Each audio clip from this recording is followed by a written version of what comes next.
AARP, a nonprofit, nonpartisan member organization, has been working to promote the health and well-being of older Americans for more than 60 years. In the face of the global coronavirus pandemic, AARP is providing information and resources to help older adults and those caring for them. Today, we'll talk with experts about how you can protect your health and also protect your bank account from scammers during this crisis. If you've participated in one of our teletown halls, you know this is similar to a radio talk show, and you have the opportunity to ask questions live. If you'd like to ask a question, press *3 on your telephone to be connected with an AARP staff member who will note your name and question and place you in a queue to ask that question live.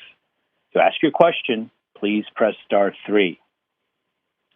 Hello, if you're just joining, I'm Bill Walsh with AARP, and I want to welcome you to this important discussion about the impact of the global coronavirus pandemic. We're talking with leading experts and taking your questions live. To ask your question, please press *3.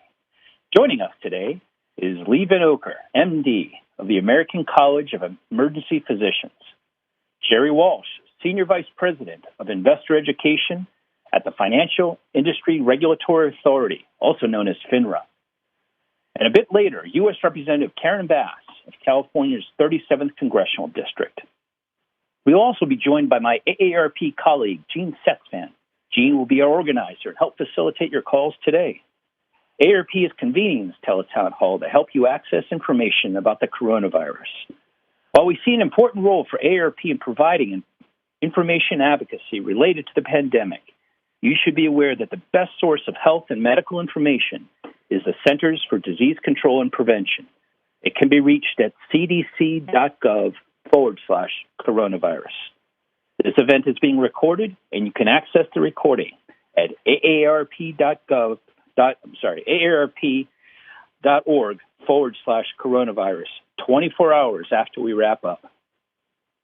Today, we're talking with experts about how you can protect your health and protect your bank account during the global coronavirus pandemic. To ask your question, please press *3.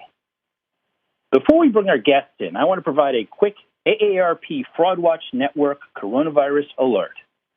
Scammers continue to use the headlines as opportunities to steal money or sensitive personal information.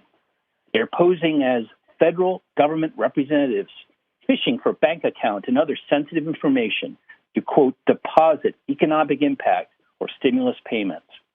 I assure you, the federal government will not call you about stimulus checks. For information about how the IRS is distributing the payments, visit irs.gov. Also, know that scammers continue to try to sell fake coronavirus cures, treatments, and vaccines. Public health officials and private labs are working hard, but at this time there is no publicly available vaccine, treatment, or cure for COVID-19. Ignore offers that suggest otherwise.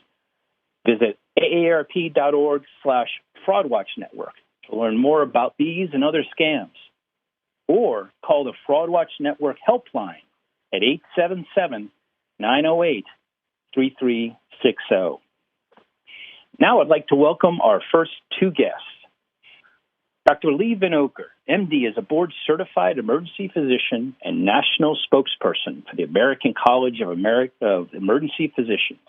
She's been practicing medicine in various roles for the last 25 years as an emergency physician, a physician executive leader, and industry executive and consultant, as well as a national medical expert. Welcome, Doctor. Thank you for having me, Bill. It's an honor to be here. All right, it's an honor to have you. Gerri Walsh is the Senior Vice President of Investor Education at the Financial Industry Regulatory Authority, also known as FINRA. She also serves as the President of the FINRA Investor Education Foundation. In these roles, she manages investor education initiatives, including developing and implementing programs, tools, and print and online educational materials, as well as grant-making and programmatic efforts to educate and protect investors.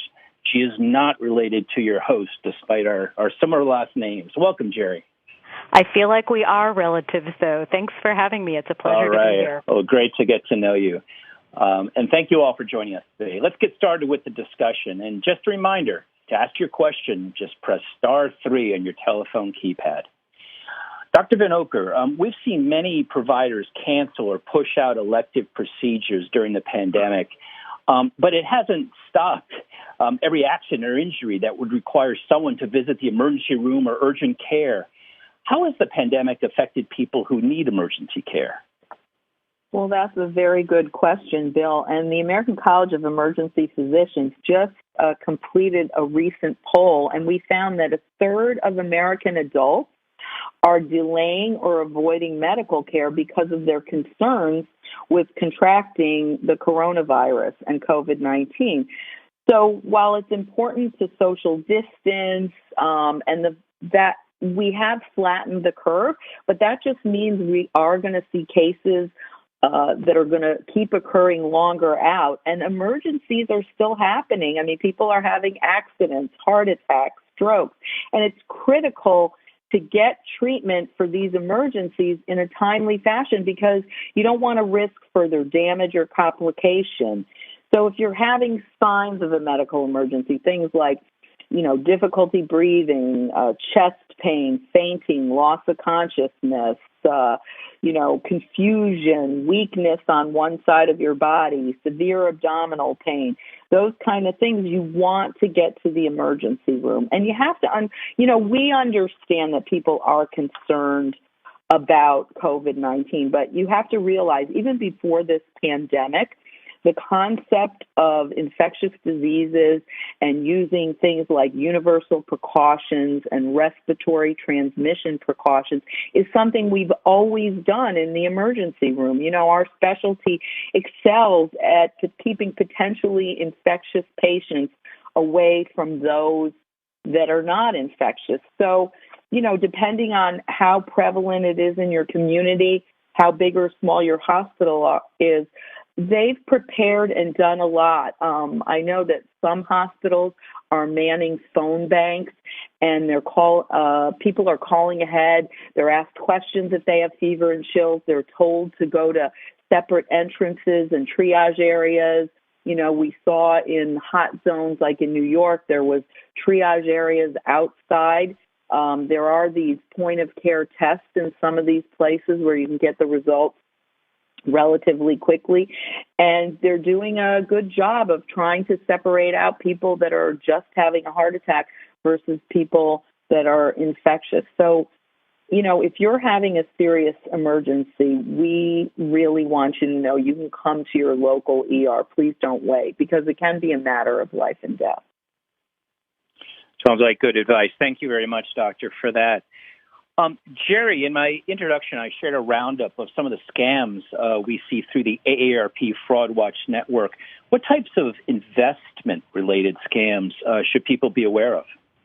Well, Bill, they're very similar. They follow a similar thread to the ones that you talked about, the regular scams, government imposter type scams. But investing frauds seem to be falling into three buckets. One is financial theft. The other are the sort of pump and dump schemes with questionable claims about companies that purport to have cures or treatments for coronavirus. And then the third is account penetration. And the financial theft type scams that we're seeing really run the gamut because it's not just investing, it's also employment-related scams with unemployment rates having been soaring recently. There are a number of people who are looking for ways to make money online, and some of the scammers are right there ready to meet them and take their money. And that often means that investors are draining their brokerage accounts or their bank accounts in order to pay the advance fees that these scammers require. The investing type scams are particularly troubling, though. This is where the scammers will, claim that they've got these research reports with predictions of target prices, warnings that these opportunities are very limited, and that you really need to get in now in order to ride the market's return from some of the low points that we've seen. And those kinds of pump and dump scams play on people's emotions. One of the things that we see is that when people are socially isolated, as many of us across the nation are in order to preserve our health, we don't have access to the networks that we usually talk to vet financial opportunities. And fraudsters are taking advantage of that. They are also taking advantage of the fact that people are under financial strain and might take risk in order to earn back some of the money that they've lost, either in the investment markets or because they've lost their jobs. So this is a really important time for everyone to be on guard and to watch out for phishing scams, traditional phishing scams where people try to spoof a financial institution to get your financial information, to get your logon credentials, to be able to drain your bank accounts. Or even one of the things that FINRA is seeing is that firms are detecting scammers trying to create these fake accounts using people's personal information like their Social Security number, but opening up an account in a different name. So it's really important to monitor your bank accounts and your brokerage accounts to make sure that questionable activity isn't happening. Well, let me follow up on that and see if we can get you to talk about some practical advice for people. I mean, we're hearing a lot about, people getting phone calls or emails claiming to be from the federal government, having something to do with coronavirus, whether it's information about a cure or about stimulus checks. How can people know if they're legitimate? Well, the most important thing you already said, and so let me underscore it and put it into bold and italics. The federal government will not call you that way. They will not call you to say that they're holding up your stimulus check or that you have to make a payment in order to get your stimulus check. They will not call you. Remember, just a few months ago, we were talking about the IRS scams where people were being called and told that they were in arrears. They had to pay money to the IRS to pay back taxes, and that they needed to do so with gift cards and Apple iTunes cards. Those are scams. The best advice I have is don't even answer the phone. Let it roll to voicemail. Unless you recognize the caller, let the call roll to voicemail. If it says it's from the IRS or the Security Administration, it's entirely possible that what's happening is that you are you're getting a spoofed phone call. Fraudsters are really good at making phone numbers look real when they're not. So just let it roll to voicemail and know that the federal government does not contact you that way. All right, Gerri, thanks for that. Let me shift gears back to protecting our health for a moment. Dr. Vinocur, what are the most pressing needs that frontline healthcare workers, like emergency physicians and nurses, have right now, and what's being done to help them meet those needs? Is there anything that people can do to support them? Well, thanks for asking that, Bill. And, despite some of the news reports, we are still having some issues with PPE. PPE was intended to be worn with one patient for just a couple of hours. And I know many of my colleagues have been wearing their N95 masks all shift and sometimes for several shifts. So that's really an indication that it's still kind of on the backlog. And it's not really uniform everywhere throughout the country. There are areas that do have enough, but then there are hot zones that don't. And what's interesting is back in December, before we even realized what was happening in China, a lot of hospitals had reported that their PPE was on back order. And I had read an industry news article that said we couldn't even start making our own PPE because all the raw materials come to China.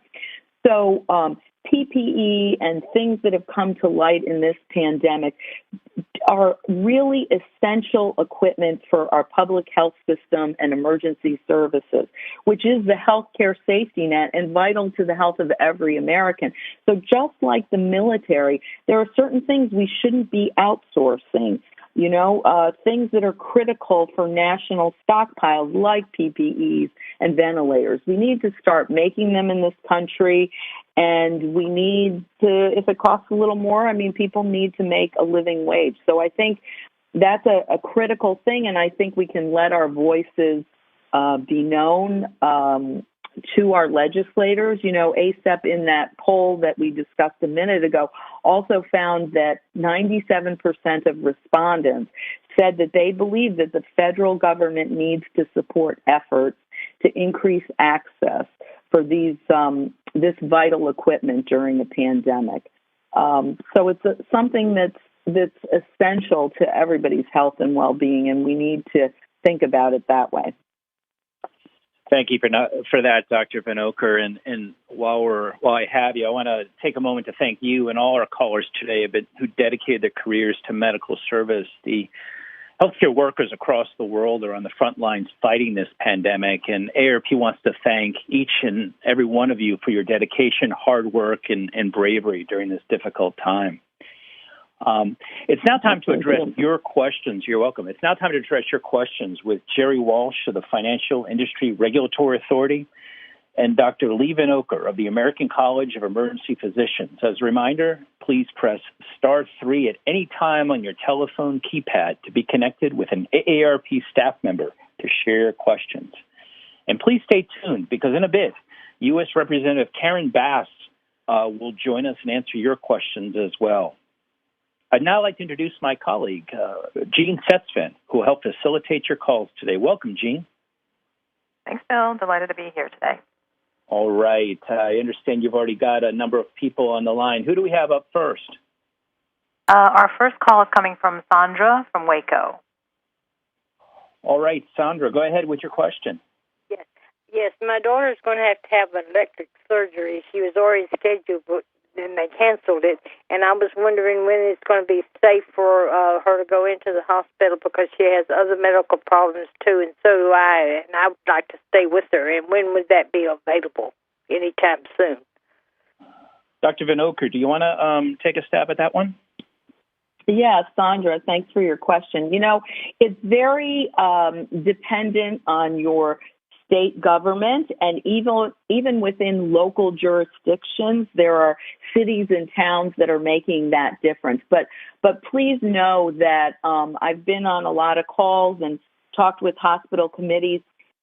They're doing everything to make sure that it's safe. As a matter of fact, there is a backlog on elective surgery, and what they're doing is they're making sure, it used to be surgeons could do back-to-back cases, one right after another, and they're not allowing it to be scheduled that way for the utmost safety of both patients and staff. They're spending extra time sterilizing and cleaning rooms, so the cases will be spread out a half an hour in between cases to an hour. They're not going to have as many people in the pre-op area or the recovery, and you'll have to check with your hospital. You might not be able to go in and wait in a waiting room. You might just be able to drop off, and then they might call you to pick up. So a lot of hospitals are going back to elective cases. It's very dependent on where you live, but you need to talk to your surgeon and your hospital, because they're going to have protocols in place to kind of slowly ease into it. Okay, thank you for that, Doctor. Jean, who's our next caller on the line? Our next call is coming from James from Clearfield. Go ahead, James, you're on the line. James, go ahead and ask your question. Okay, I had a call from a lady who did not identify herself, but she said she was calling because of my credit card with Citi and with Bank America, and that if I would pay 3 months in advance on each of them, that they would waive the balance on my credit account. I'm not used to getting a free ride, and I asked her to put that in writing to me so that I could verify its authenticity. she got angry with me and the call ended. But I'm sure it was a fraud. It sounds like you were smart by pressing her on that. Gerri Walsh, do you want to address the situation that James encountered? Absolutely, and thank you, James, for giving the best PSA to everybody here on this call, because you did exactly the right thing. You pushed back. These fraudsters spoof the most common banks, so Bank of America, Citi, and they're basically taking a gamble that you have a card from one of those companies. And so it's a pretty easy lift for them to try to create that fraudulent scenario of dangling something that you might want, some kind of benefit. That's what the fraudsters always do. They know that you want a reduced rate or that you want some sort of easy payment terms, and they try to make it, attractive. And they'll do it by, using every persuasion tactic in the book. But you did the right thing by saying, put it in writing. You basically stopped the conversation, and that's what you need to do. Either don't pick up the phone in the first place, don't respond to the email. Instead, if you do think that there might be something going on with your account, call your financial institution using a number that you find on your account statements, not a number that the fraudster gives you, but a number that you have yourself. And if you run into these kinds of scams, it's a good idea to report them. Call the Fraud Watch Network or call the Federal Trade Commission to report these kinds of scams, because the more people that say something's happening and here's the number that they called me from or here's the email with all the header information, the more that law enforcement can get involved and try to crack down on these criminals. Thanks for that, Gerri. And since you mentioned the Fraud Watch Network helpline, I'll give our listeners that number again. It's 877-908-3360. Okay, Jean, who do we have up next in the queue? Our next call is coming from Diane from Virginia. Hi, Diane. Go ahead and ask your question. I've heard conflicting information about wearing masks, and is it more dangerous for me myself to wear a mask or not? Dr. Vinocur, do you want to take that one? Sure, and thanks, Diane. Actually, it was a little conflicting in the beginning, and a lot of our agencies had kind of said that. Maybe we shouldn't wear masks initially, but truthfully, it's borne out now that wearing a mask when you're out in a public place, especially in a closed area like a grocery store or something, is safe to do. What we worried about initially in the healthcare system about masks is you would keep touching your face, and if you wore a mask, you wouldn't stick with social distancing and you wouldn't wash your hands enough. But we recommend all those things, and as an added precaution, wearing a mask. In Asia, people wear masks all the time because when they're sick, they're expected to wear masks in public, and the government actually asks people that aren't sick to wear a mask so that the people that are sick are not discriminated against. But during this pandemic, you still need to wash your hands. You still need to social distance. But if you're going to be like in a grocery store where you're going to pass by someone, it probably is safer now to wear a mask. And that's why a lot of governments and states have asked people to wear masks. So it is. It doesn't have to be the mask that doctors are trying to get, like an N95. It just needs something that can protect you from respiratory droplets if somebody coughs or sneezes near you as you're in a closed space. So. Okay. Thank you for that, Doctor. Jean, who do we have next on the line? We have Kenneth from L.A. Go ahead, Kenneth. Ask your question. Yeah, I called in earlier, but Doctor answered the question pretty good for me. But would you please give me that telephone number again to report to the Fraud Watch line? Absolutely. That's the Fraud Watch Network helpline, and that number is 877-908-3360. 877-908-3360. Did you have another question?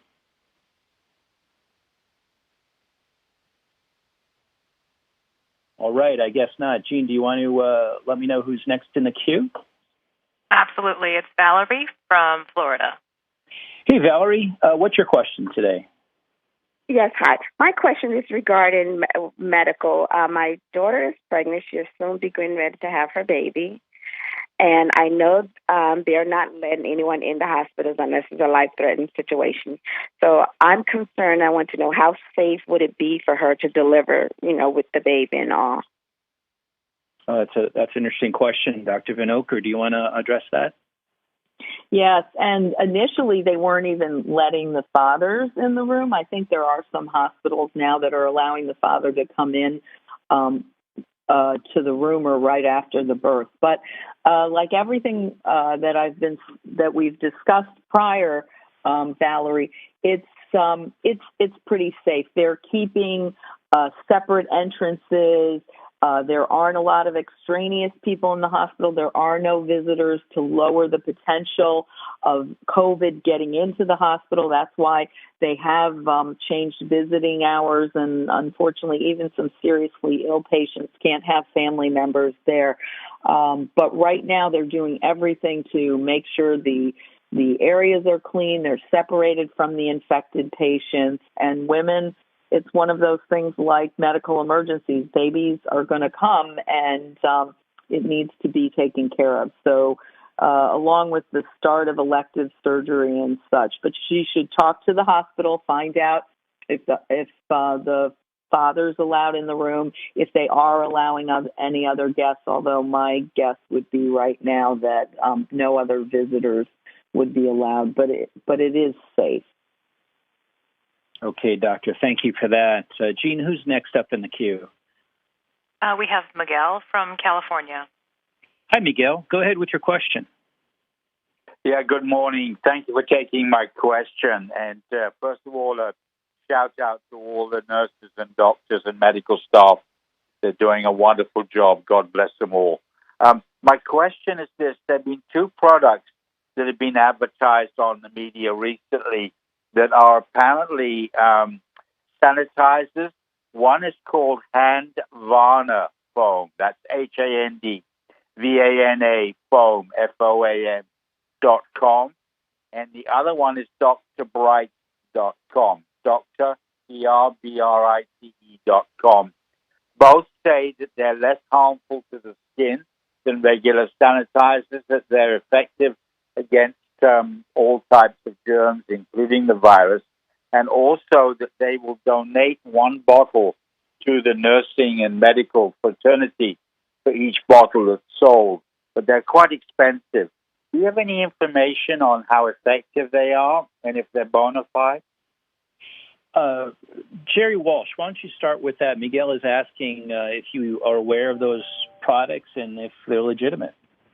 Not that particular brand, but that is exactly the kind of scripts the fraudsters use.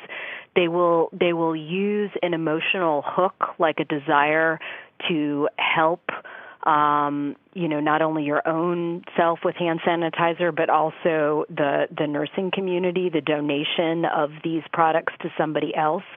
That's how they lure people in, because they make it feel like something that you want to do. But price gouging is one of the financial issues that's out there with coronavirus when there are shortages of things like hand sanitizers. So the best thing to do is to do some independent research on the companies. Don't respond in the moment at all. If it's a charity, you can look up on the IRS website whether a charity is actually registered as a legitimate charity. They're typically designated by the IRS as being a 501c3, and you can look up to see whether they are in good status. And if it's a company, many companies are registered with the Securities and Exchange Commission, and you can verify that way, or call your local Better Business Bureau to see whether they've been hearing any complaints about this particular manufacturer or this particular product. The reality is that fraudsters can turn on a dime when it comes to changing their pitches to try to separate people from their money. And this is one way it sounds like that they are using the emotional tug of wanting to help, wanting to contribute, not only to protect yourself, but to protect the healthcare workers out there. So I would exercise extreme caution. And I wonder if Dr. Vinocur want to weigh in there a bit. I mean, we have seen a lot of product pitches out there for hand sanitizer. We've also heard people trying to make their own at home. Do you have any advice for our listeners about that? Are there particular active ingredients people should be on the lookout for, things to avoid? Yeah. Yes, absolutely. So, I mean, I did briefly look up the company while Gerri was talking. So it looks like it is a business, but, and there are some legitimate businesses. I do agree you have to be careful, but there are some legitimate businesses that are trying to also give back when they do things. But the key about hand sanitizer, it's always better to wash your hands with soap and water if possible. And, you sing happy birthday twice, and that's a good 20 seconds of washing, which is critical. But hand sanitizers, to be effective, really need to have between 60 and 70% alcohol in them. So that's what you should look for on the label. And, it can have other emollients and ingredients in it. But there had been some hand sanitizers early on that had less alcohol, more like a hand cream that was supposed to be good for your skin, and it's not as effective. So a minimum of 60%, 70% alcohol is the best. Okay. Thank you very much for that. Jean, who's next up in the queue? We have Ronald from Indiana. Hey, Ronald. Yes. Go ahead with your question. Yes. I have two types of masks. One is washable and reusable, and the other one is disposable. Which one is better, or should be used, or whatnot?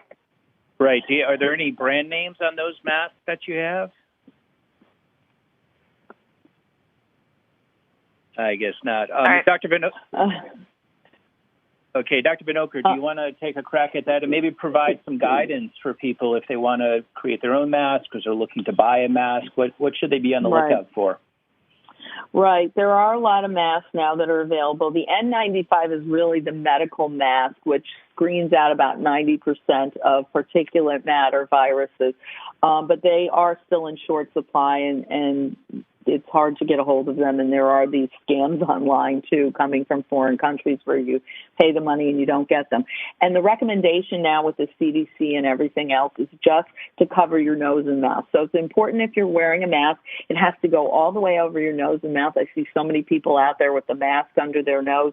You need to cover your nose and mouth. It can be a washable one. The disposable ones, you can, as long as they don't get soaked completely and wet, you can sometimes leave those out in the sun if you live in a sunny area. A recent study just came out that said direct sunlight can kill the coronavirus.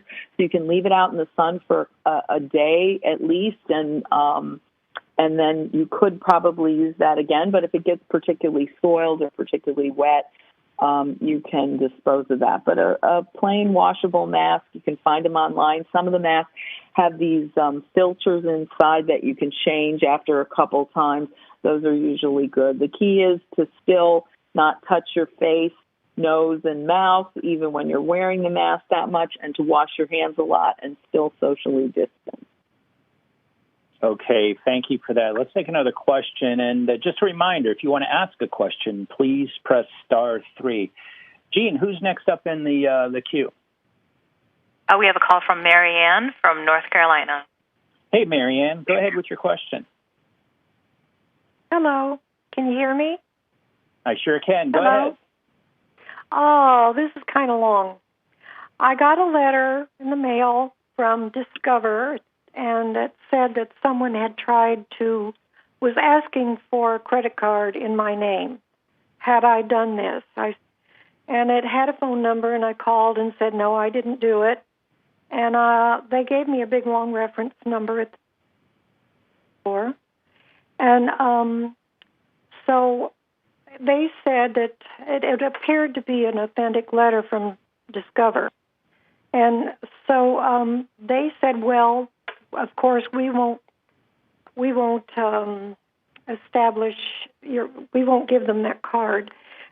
But they also said in the sentence was, this person has asked, they have either your name and or your Social Security number. So they said from their standpoint they were taking care of it, and I should probably call one of the credit bureaus and report it. So what do you think about all this? Yeah. Gerri Walsh, do you want to take that question? Yeah, I'm happy to. So credit card companies will often contact their customers when they believe that there has been fraud on their accounts. I mean, here it sounds like you're getting something else from your credit card company. I would go back to my account statements if you have an account with them and contact them that way. But if somebody is opening up credit in your name, the reality is, and it's really frightening for a lot of us, is that our information is out on the dark web. I was a federal worker for many years. I personally was the target or the subject of the, one of the Office of Personnel Management breaches. So I know that my name, my Social Security number, my address, my email, all that information is available for sale.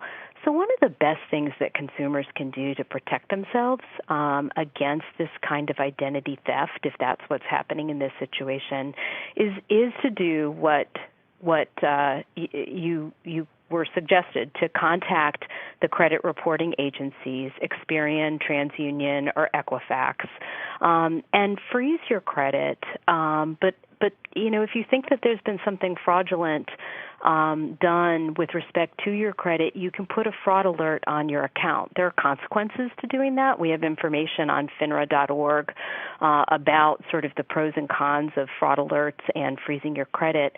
The Federal Trade Commission also has some fantastic resources at ftc.gov related to consumer credit. So I would recommend those to anybody who has questions about credit cards.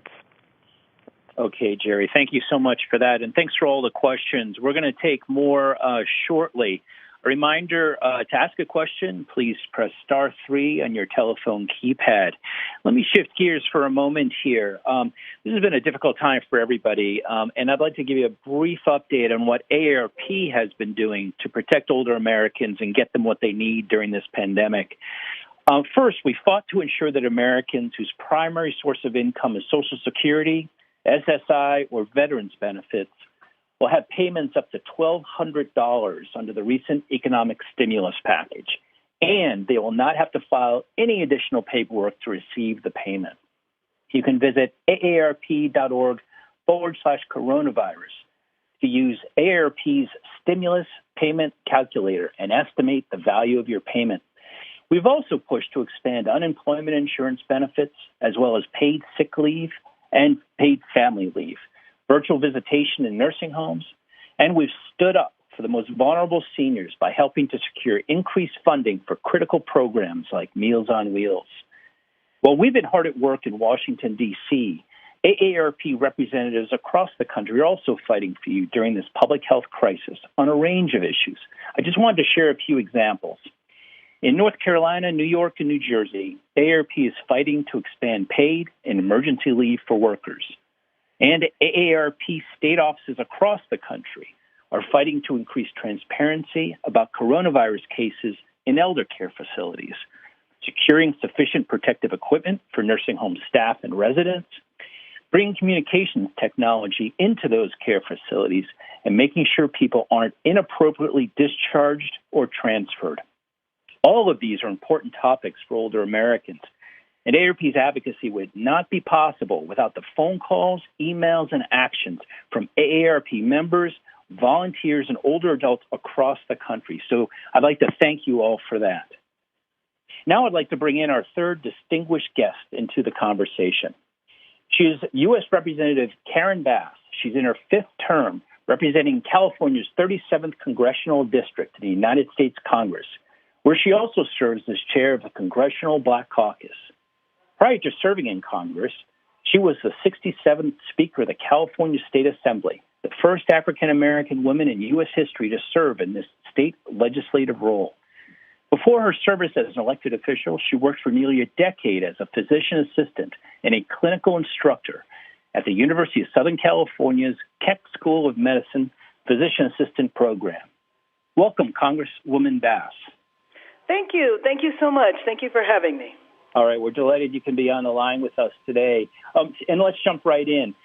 In my intro, I noted that you had worked as a physician's assistant, so you're very aware of the drivers behind the really troubling data we're seeing showing that people of color are disproportionately affected by the coronavirus. Why is this, and what's being done at the federal, state, and local level to address it? Well, absolutely. I will tell you that it is what has been consuming most hours of my day. It is shocking to see the extreme disproportionate death rate. And frankly, one of the biggest problems is that we really don't have good data. We have anecdotal data about the death rate, but we don't know how many African Americans per se are getting infected, hospitalized, et cetera. So one of the first things that the Congressional Black Caucus is doing is pushing for CDC to actually collect the data. So we were able to get that in the last bill, but they are supposed to give us a report about initially what they have found by May 15th. We are also calling for, in the next bill, focused, comprehensive testing. We need to have testing centered where the death rate is so disproportionate. Take the state of Georgia, for example. African Americans are 31% of the population and 80% of the death rate. Now, we know that underlying health conditions are a contributing factor. The other contributing factor is that a lot of African Americans are the frontline workers at the grocery stores, have to take public transportation, doing home care work, so they are extremely exposed. The other thing that I know from years of working in the medical field is there are basic disparities because the quality of care that a lot of African Americans receive is substandard, which is why you see the virus and all the other health disparities going across socioeconomic lines. So it's not just because people are poor or working in occupations like that. So I think when it's all said and done, we will find that many African Americans were denied testing and denied treatment, and that was a contributing factor toward their death. And so we are trying to deal with that now. In addition to the focused, concentrated testing, we are also calling for resources for a public health education campaign, as well as for community members to be hired to do contact tracing. And so that's what we're pushing for in the next bill.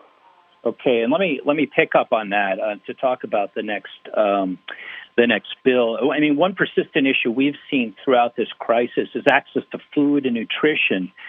We continue to see the stories of hours-long waiting lines at food banks across the country and people struggling to get access to food. We know Congress has taken some steps, but what more needs to be done in the next coronavirus package to address urgent and growing food needs, such as supporting the Supplemental Nutrition Assistance Program, or SNAP, and expanding access to online grocery shopping and food delivery for SNAP recipients? All of the above, including allowing SNAP recipients to use food delivery services. So all of that is needed.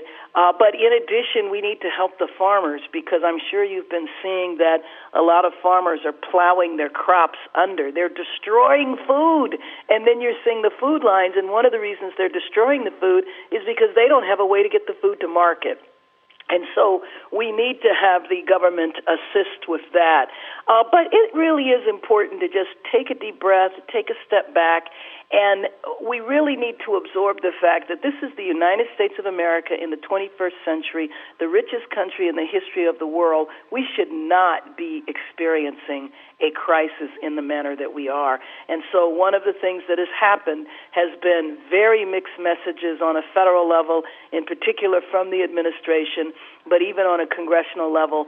So we actually are arguing over the need to provide food. You have some states now that are actually attempting to cut back health care. I mean, that sounds absolutely insane. And so there are a number of things that we are doing that add to the crisis, and I think we could definitely do much more than SNAP to alleviate the food crisis. Okay, well, thank you for that, Congresswoman. It's now time to address more of your questions with U.S. Representative Karen Bass, Gerri Walsh of the Financial Industry Regulatory Authority, and Dr. Leigh Vinocur of the American College of Emergency Physicians. Please press star 3 at any time on your telephone keypad to be connected with an AARP staff member to share your question. Let's go to the questions. Jean, who do we have next in the queue? We have Glennis from a 920 area code. Okay, Gwyneth, what is your question? Yes, my question is, we never got the check from the state and that to help us and that. Are they all out, or are they not sending them? I'm sorry, could you repeat that again? The stimulus. Oh, yeah. I got it. You're looking for an update on the stimulus payment. Sure. Congressman Bass, do you want to take a shot at that one? An update on the stimulus payments? Yeah, the caller, I think, was wondering for an update on that. I could also have Gerri Walsh from FINRA weigh in on that as well. Well, I can just say, and Gerri should absolutely weigh in too.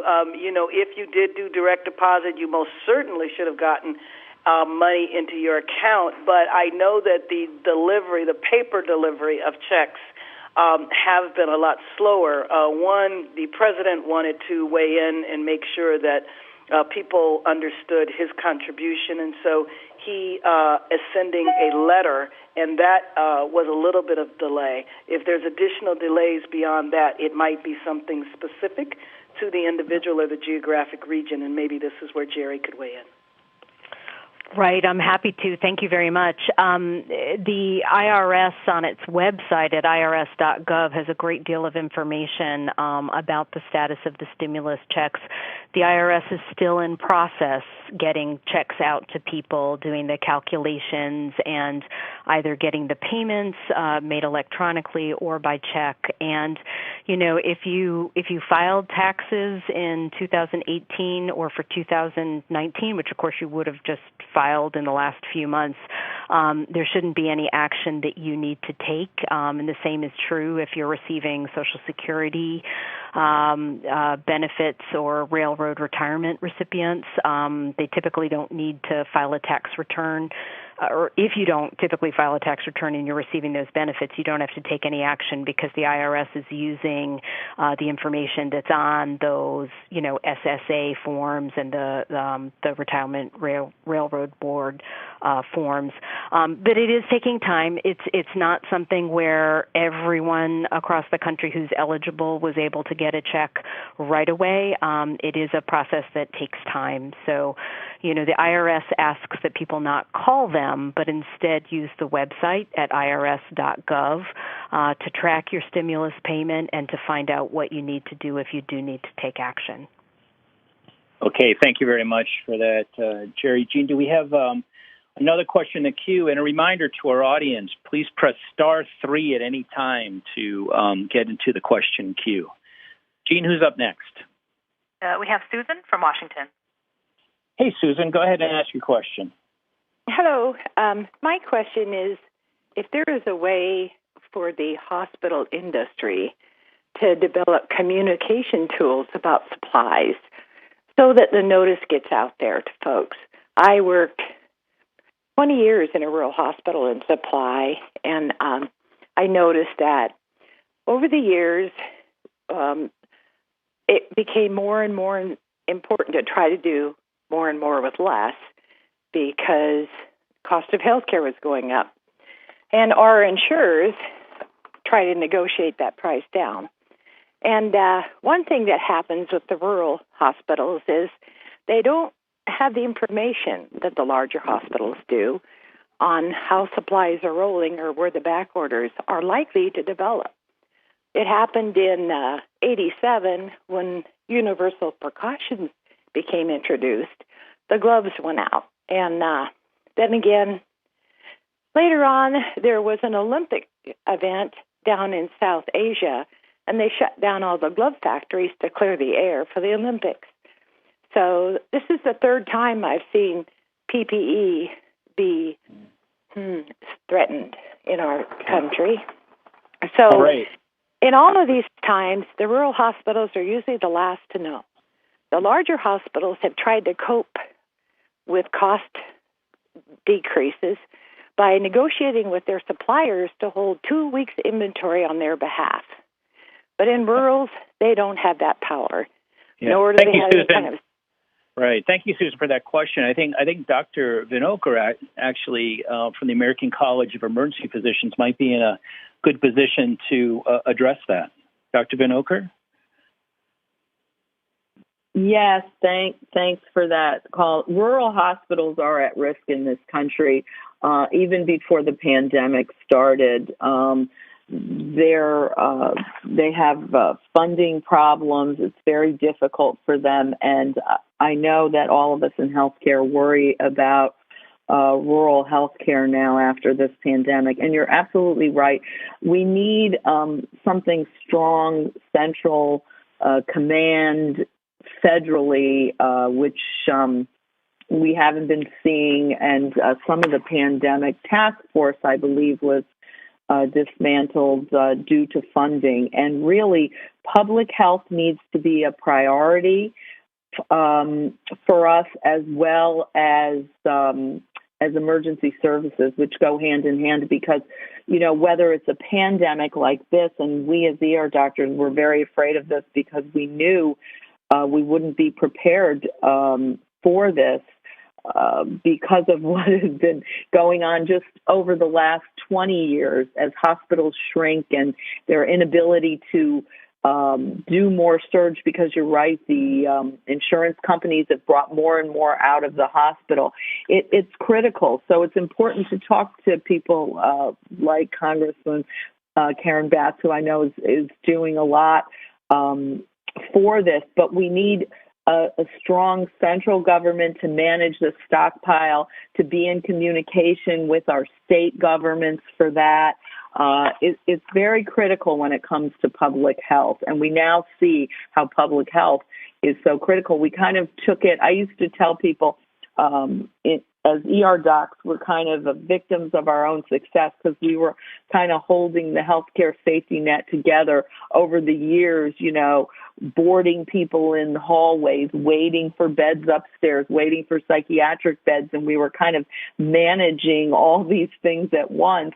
And I think people took it a little bit for granted, but it's very important. And rural health, too.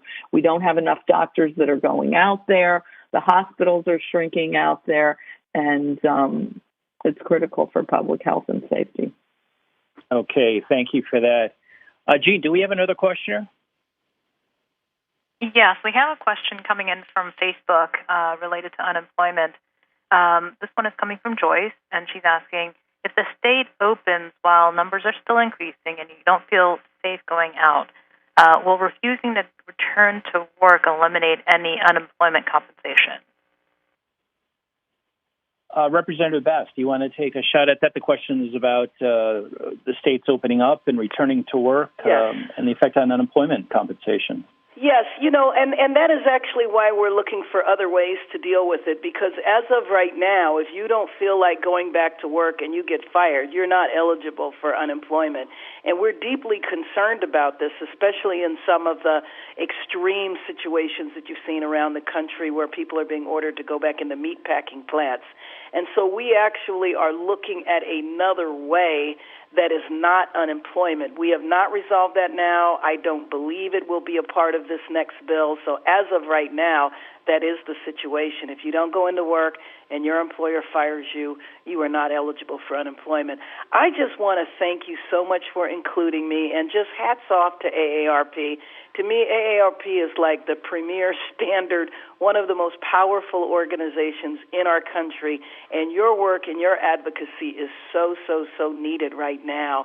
And I also want to give a shout-out to Nicordoli Corte, because he is our contact with the AARP and is always on top of it. So thank you so much for your work. I salute you. Please keep up the advocacy and the pressure on Congress. Thank you. Okay, Congressman Bass, thank you so much for that. We really appreciate your being here today. Jean, do we have another question for the panel? Yes, we do. It's Dorothy from Oklahoma. Go ahead, Dorothy. What's your question? Already answered one on the stimulus check, on whether, they still might be coming in, that it's just slow. But I had a question also on Facebook this morning. AARP posted a picture of a check that should be coming in to look for the different signs of whether it would be a good check or not. And I was just wondering, what are they doing? What kind of scam is it that it wouldn't be a good check? Who's using fake stimulus checks? Okay, that's a good question. Gerri Walsh, it sounds like it might be a stimulus check scam going on here. What do you think? Yeah, it does. It does sound like that, and I know that the Better Business Bureau has warned, and the IRS has warned about fake stimulus checks going out. We see this in a variety of circumstances. It seems like the fraudsters, again, are just pivoting to the latest opportunity to send out checks. But what they do with these fake checks is they send out a check to you, and it's either like completely fake, but the instructions often accompany it saying, cash this check and then wire the money to a certain place, or the stimulus check that you're eligible to receive is $1,200, but we're going to give you $1,500, and then you wire the $300 back to a certain bank account that the fraudsters control. They might even say, you can keep $50. Just send us $250. So it sounds like a really good deal. But it's very important, when you receive a check that you are not expecting, to call the Better Business Bureau, call the Federal Trade Commission, call the company that issued the check, having done your own research, right? Google the company, do an internet search, find out what their contact information is, and say, did you send me this check? Because it may be that somebody is impersonating that company. Okay, thank you for those words of wisdom, Gerri. Jean, who do we have on the line next? We have William from Kent. Also, I think it's under Kathy from Washington.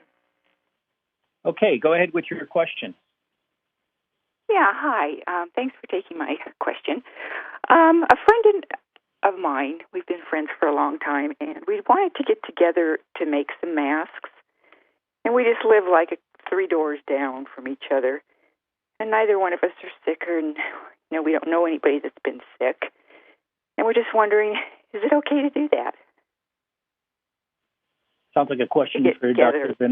Vinocur. Yeah, but I would still try and keep myself 6 feet apart. I wouldn't hug or shake hands just yet, and maybe it would be safe if you're doing it inside of a room and you're just at 6 feet apart, that maybe you make yourself one each first and you wear a mask, and just make sure you wash your hands a lot. So it really, it depends on the jurisdiction and what's allowed. I mean, most places talk about a gathering of more than 10 people, and I know neighbors are sitting outside. So I don't know if you're if you live in a nice place and you're sewing by hand, if you can even sit outside 6 feet apart. But just remember to wash your hands, don't touch your face, and think about those things too. But thank you for making that. It sounds like we all may be living under those conditions for a while, even as restrictions in particular states are eased. Is that your view, right, Dr. Vinocur?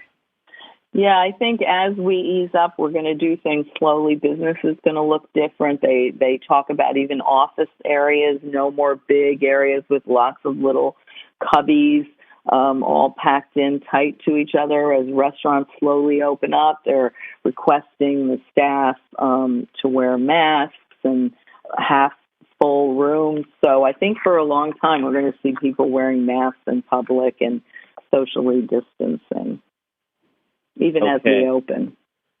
Right. Okay, thank you for that. Jean, who's next up in the question queue? We have Vicki from Utah. Hey, Vicki, go ahead Hi. with your question. Yes, I keep getting emails from Experian. I've written down some that they say, like, oh, you're matched credit cards. We've matched credit cards to you, or you have another benefit to use, or the best financial option in a pinch. Could these be scams? How do I know if that's really, truly Experian? Because Experian has had breaches in the past. Had you called Experian, Vicki? I haven't called them. No, I haven't done that yet. It might be a sounds like place. Maybe a good idea. It might be a place to start. I wonder, Gerri Walsh from FINRA, do you have any other suggestions? Does that sound like a scam to you? It could be. It could be. It really depends on your relationship with Experian. Some consumers, have credit monitoring, or their financial institutions, their banks or credit unions offer that kind of credit monitoring through Experian, and so it may be a fraud detection notice, but it may also be a scam. And so, to Bill's point, it's a really good idea to contact Experian directly, but my best advice is to independently look up the number for Experian. You can do a phone search or an internet search to get their number, and contact them and find out. And if you go to their website, one of the things that a lot of companies do is when they know that their name is being used as part of a fraud, they alert the public to that fact, and they will show the kinds of frauds. They'll often put up the kind of email to try to stop the scammers in their tracks, or at least make customers know what the scams look like. So definitely contact Experian and find out, what's happening in your account. Okay. Thank you very much for that. Jean, who's up next in the question queue? We have Cynthia from Illinois. Hey, Cynthia. Hi. Go ahead with your question. My question was with the meat processing plants closing, like Tyson and Smithfield, and because of the people getting sick on the lines, how does this affect the food? Is the food compromised because of the people getting the corona, or is that passed along? Well, how are we to handle that? Yeah, that's a good question. Food safety. Dr. Vinocur, do you want to address that? Yes, that is a good question. I think, especially with meat that's going to be cooking like with any other foodborne illness, cooking, whether it's bacteria that's been transferred from some of the meat packing plants, when you hear about outbreaks with salmonella and such, viruses too can be killed by cooking. So I think it's something to consider, especially to make sure that it's cooked at a high enough temperature. So poultry needs to be above 170, 180. And, I would recommend in meats, especially ground meats, which can tend to have more bacteria because They're cut up into little pieces and ground together. I don't recommend rare hamburgers and such. It really should be cooked to a good internal temperature. You can use a thermometer and make sure that you cook it. And you can look up online what's considered safe temperatures. Poultry usually requires a higher temperature than red meat, but rare red meat has the potential to transfer any food-borne illness, let alone this kind of virus. But I think if you cook it, you should be okay. Okay. Thank you very much for that, Doctor. Oh, were you going to add something? No, and I was just going to say, within the packaging and stuff, by the time it's transferred over, it doesn't usually live that long on surfaces, and wiping down the outside of the packaging you can do when you get the food home. And for non-perishable foods, sometimes you can let it sit on your porch or garage. If there's direct sunlight or something, that'll kill the virus too. But perishable food, just wiping down the outside of the packaging.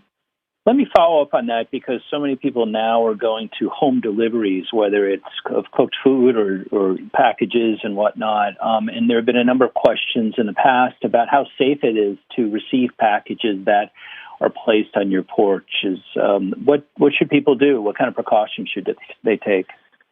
Well, obviously, perishable food does need to get into the refrigerator, and if it's in a container that you can wipe down with a wipe and let it dry for several minutes. Even a surface, when you wipe it down, you should kind of let it dry on its own for the maximum protection to kill virus and bacteria. I would do that and kind of sit down and leave those out for 24 to 36 hours at a place. Obviously, maybe not a porch if you had a garage or something, and usually the virus won't live that long. So, okay, all right. Thank you for that, Jean. Who's up next in the queue? We have Rose from New York.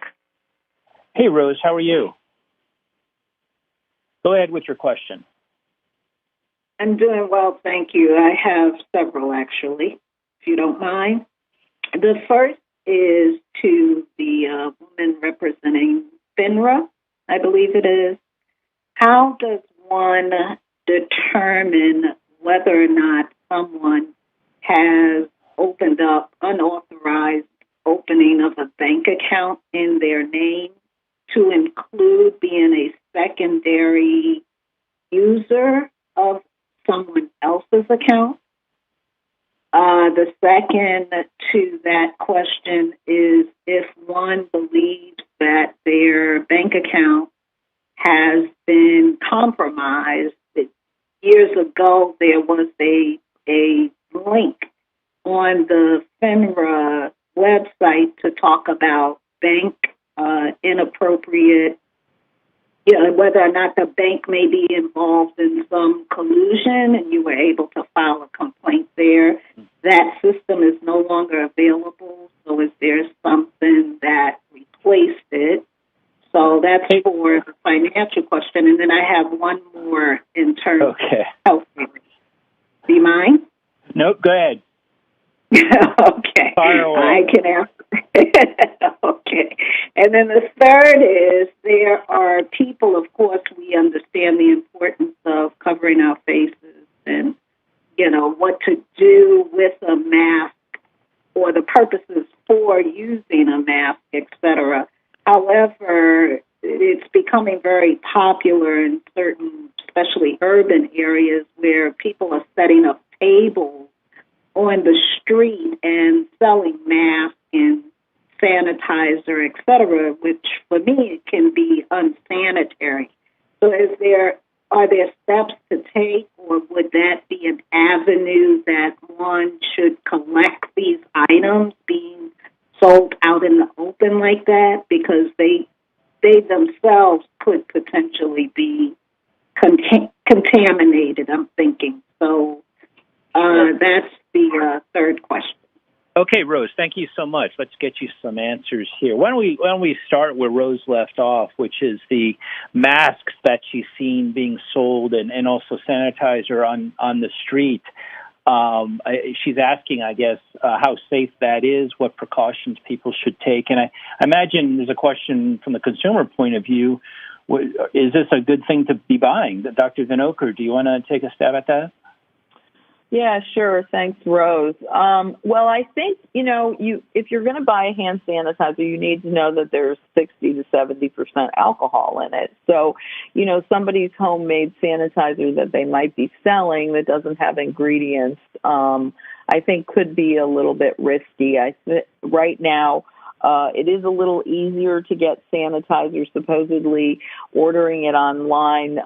There are watchdogs with Amazon and stuff to make sure there's no price gouging. I've been seeing it a little bit more in either grocery stores or pharmacies.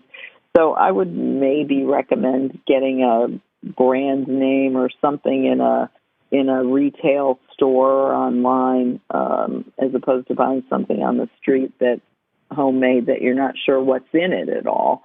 And then as far as the masks, if it's a washable mask, I assume if it's, somebody trying out of the goodness of their heart, some family or kids trying to make masks for people that maybe don't have access to getting it, if it's something that's washable, you could, take it home, wash it in very, very hot water. A lot of washing machines now actually even have sanitizing cycles with extra hot water and heaters within the washing machines and such.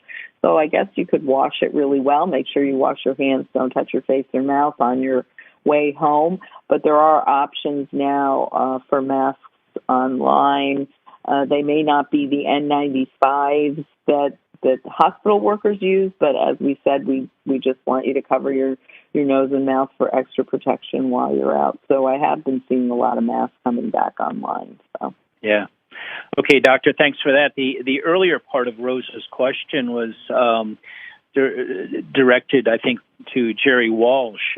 She had asked, how do you determine if your bank account, if a bank account has been opened by somebody else in your name, and also if you think your accounts have been compromised? I think she was asking what resources are available to help people.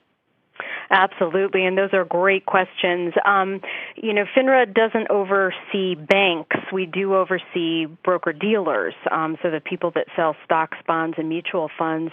But we just issued a notice earlier this week about this very issue, that scammers are figuring out ways to open up either fake bank accounts or fake brokerage accounts in people's names, using their name and Social Security number, or creating sort of a synthetic account profile where they use your Social Security number, but they have a different name associated with it. And so it's really hard. It's hard to know whether that has happened, but one of the ways that you can figure out whether it's happened is looking at your account statements to see if any money is going out of your bank account or your brokerage account that you didn't authorize. The scammers often do this with what's called micro transfers. They'll do just like a 50-cent or a $1.50 type of transfer to see whether or not the routing information that they have for the account is valid, and then they'll start siphoning off small amounts of money, maybe $100, which might be what you would take out at an ATM. So monitor your account statements to see whether money is being siphoned out of your accounts, and consider freezing your credit, because that's one of the best ways to let financial institutions know that you have some concern about your information, your identity possibly having been stolen.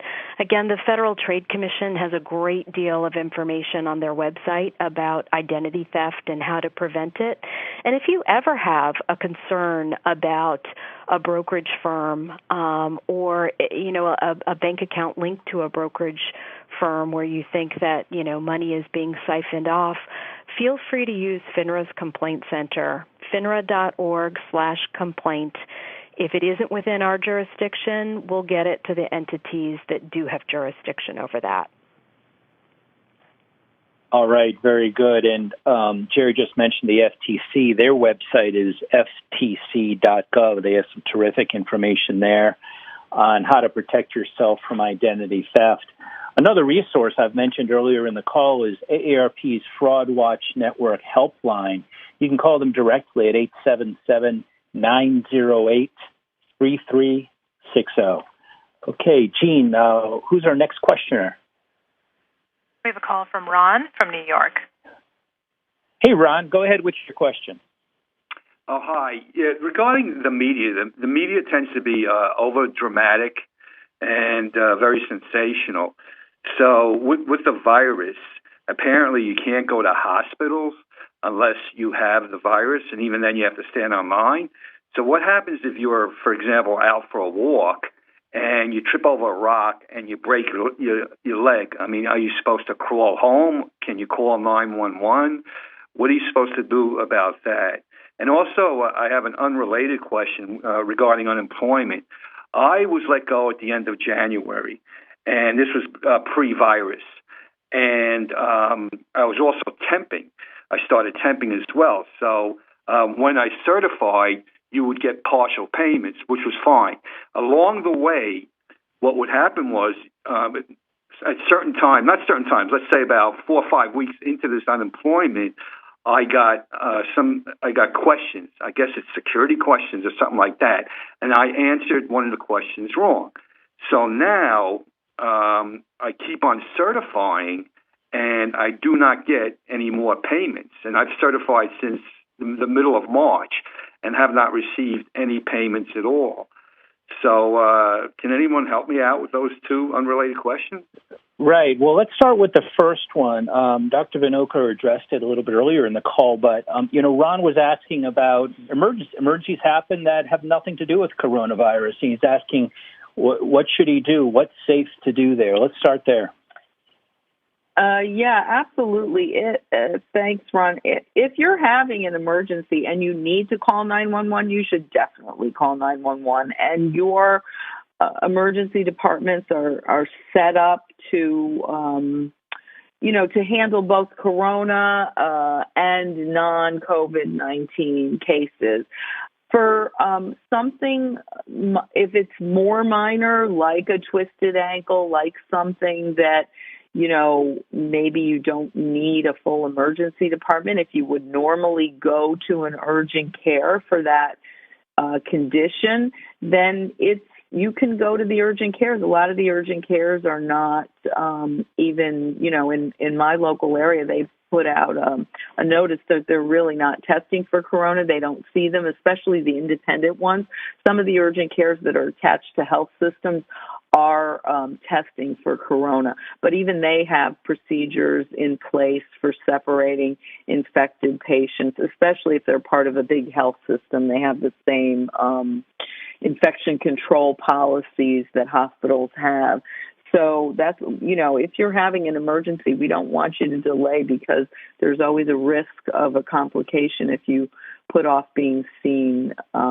So we can handle both. Please, by all means, you can go to the emergency department. And as a representative of the American College of Emergency Physicians, I think you can probably attest to the fact that ER departments are being really much more vigilant than ever about the spread of viruses, bacteria and whatnot. It seemed from Ron's question that he was less worried about being accepted at one of these, for entry than he was about practicing COVID by visiting himself. Right. Yeah. Yeah, and I think some ERs have phone banks, your local ER, and they've employed a lot of nursing staff and other physicians that might not be seeing emergencies to answer phone banks and kind of determine so that if they do have separate areas set up for COVID and non-COVID, they'll be able to address where to go.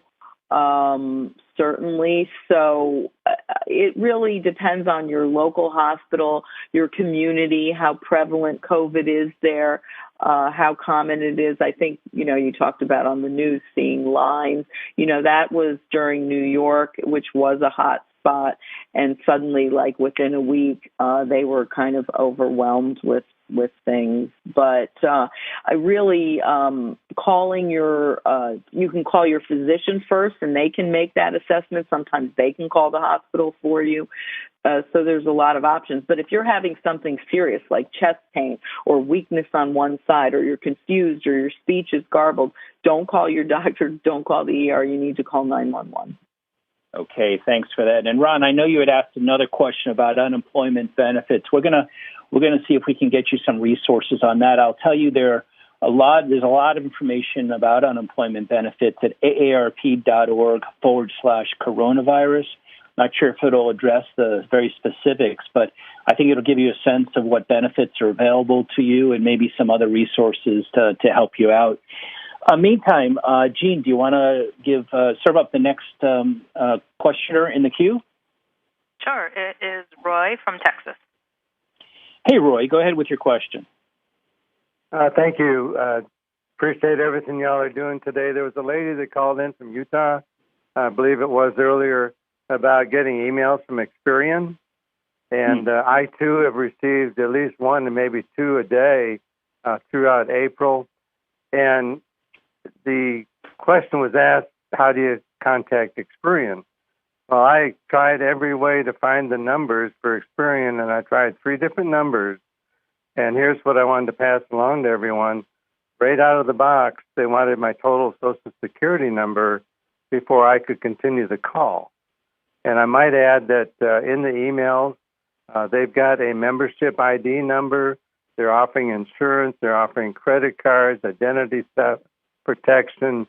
So there's just a whole array of services that are really suspect.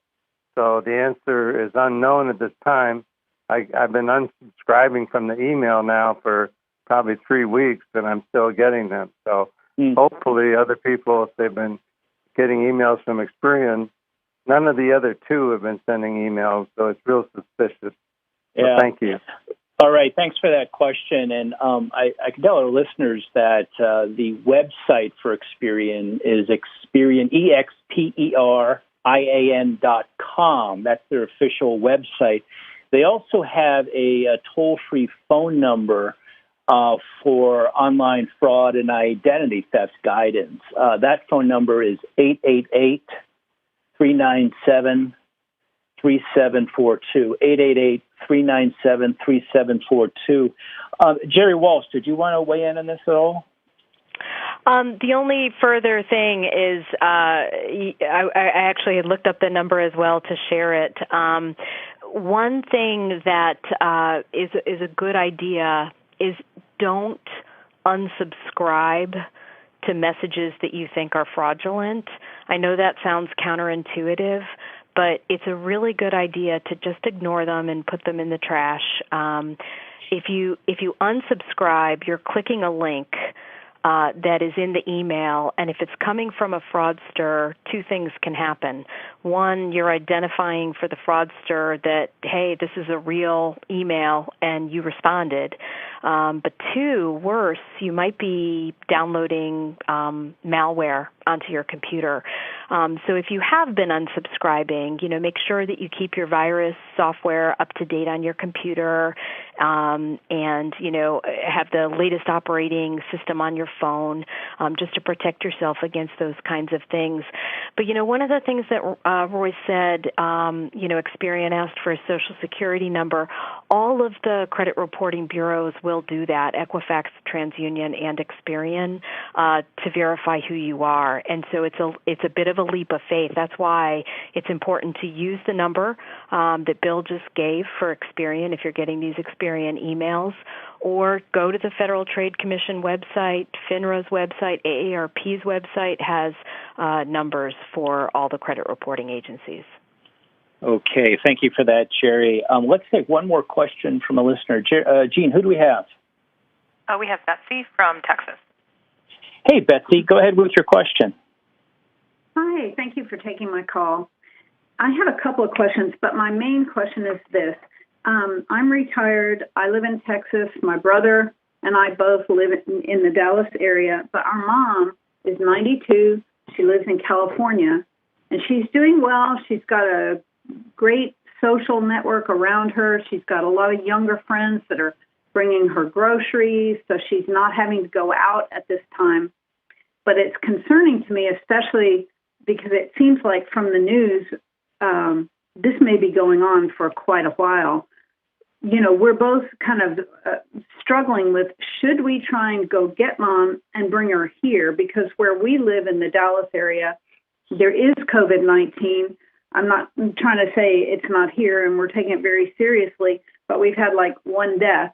So for a 92-year-old woman in a population that's very dense with COVID-19, and she's 92, and us in Texas, but she's got a good social network, and us being on halfway on the other side of the country, but a little bit safer environment. Should we try and bring her here? Is it better to leave her? You know, for her, what is the best thing? That's my question. Okay. Well, thanks, Betsy, for that. That's a difficult situation. I wonder if Dr. Vinocur has some thoughts about that.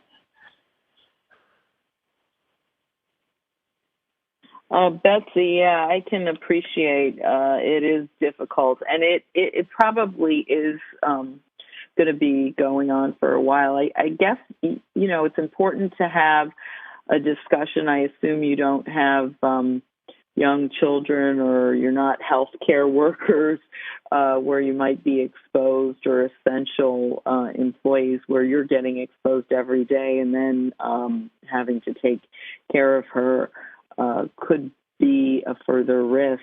And, you know, that is always a tough decision to do. Does she live in an actual nursing home, or is it more like assisted living, so she's kind of on her own?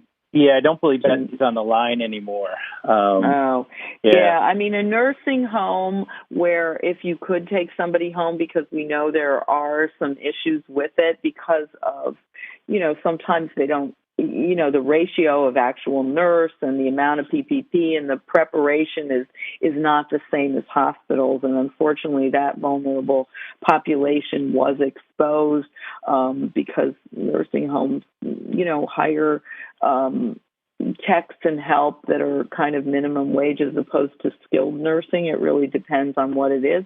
It might be better to have her out of that situation. But if she's kind of assisted living and normally can get along on her own, but just isn't going out, that's going to be a discussion you have to have with her. It sounds like she might be independent if she's in that situation, and she won't want to be dependent on somebody else. But, you know, right now a lot of places still are only allowing essential travel. So I think keeping in touch with her with that, and as we see, you know, you're very astute to say it is going to go on a long time, because that's what flattening the curve does. It doesn't get rid of the virus until we have a vaccine and some better medications. It just kind of spreads out the spread that we have, so we don't overwhelm the healthcare system. I think you'll have to make that tough decision, but talking with her and see what it is that she would want to do too, especially if she is a little more independent. So, okay. Dr. Vinocur, thank you so much for that, and thank you for joining us today. My pleasure. You, Gerri Walsh thank you, and Gerri Walsh from FINRA, and also Representative Karen Bass from the 37th Congressional District in California. It's been a delight having you all with us today, and thank you for your expertise. This has been a really informative discussion. I wanted to thank you and our AARP members, volunteers, and listeners for participating today. AARP, a nonprofit, non-partisan member organization, has been working to promote the health and well-being of older Americans for more than 60 years. In the face of this crisis, we're providing information and resources to help older adults and those caring for them protect themselves from the virus, prevent its spread to others, while taking care of themselves. All of the resources we referenced today, including a recording of today's Q&A event, can be found at aarp.org/coronavirus starting May 8th.